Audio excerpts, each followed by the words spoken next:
You would normally expect to watch an action movie like this in a theater or on a DVD borrowed from Netflix or the neighborhood video store. But guess what? These are scenes from movies that you can view on the web. It's the new wave of movie making, providing a worldwide audience for independent producers with a lot of guts, a lot of talent, but minimal resources. Young people like Ron Santiano, executive producer and director of Red Cape Cinema, and Iya Villatuya, beautiful action star, both Filipino Americans. How did they get started? I started when I was in film school back in 2001 at the New York Film Camp. I started in my late teens, and there really wasn't a lot that was available. There was never really a Filipino role. It was always Filipino playing Chinese or Japanese. A friend of mine who was in a lot of my film schools, her name is Michelle O'Neill. She called me, it was like a week after I just graduated film school, she called me and goes, "Oh Ron, I was wondering if you could do an audition tape for me." And I go, "For what?" And I go, "Oh, it's for Wonder Woman." Great little 5-minute short film. I said, "Well, just put it up on ifilms.com." Ron did not expect such an overwhelming response from internet-savvy fans of action films. Within just a few months, we had like over 250,000 hits just on that one little 5-minute piece. And I decided, you know what, let me try to create an original which I could probably make some money and really kind of push my my creativity as far as I can. So I had decided to give Iya Villatuya her chance. So I kind of came up with this idea of Eve, and then knowing her spiritual background, I kind of infused that into Eve's character too. And doing a webisode format just allows me to kind of continue the story more too. Ron told me that he had created a character specifically for me. And that was really exciting. It's the first time anyone actually took me into that process. To be able to say, hey, I've got this character.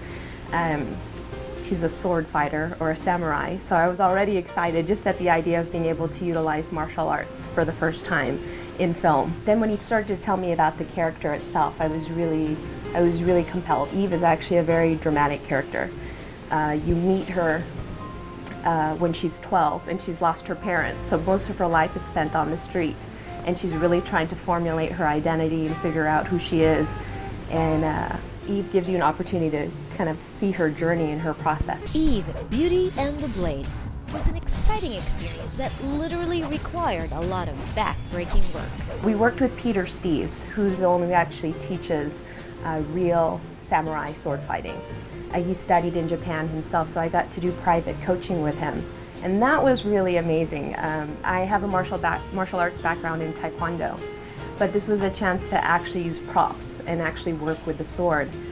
One of the things that's so amazing about samurai sword fighting is it's very guttural. You're going to get in there and you're going to attack, and it's going to be very, very rough. I was the creator, co-writer, executive producer. I was the editor. I did the sound, I did all the special effects. I designed the wardrobes, props. Well, you get the picture. Because it was independent and we were on a strict budget.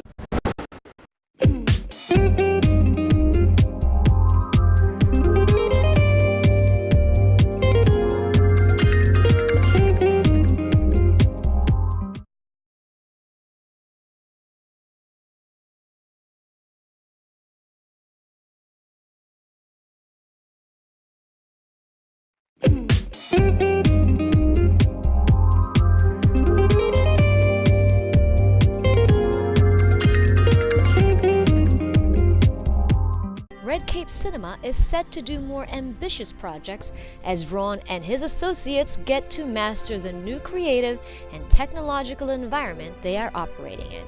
San Francisco is a huge hub for the Filipino community of artists, and a lot more people are coming together.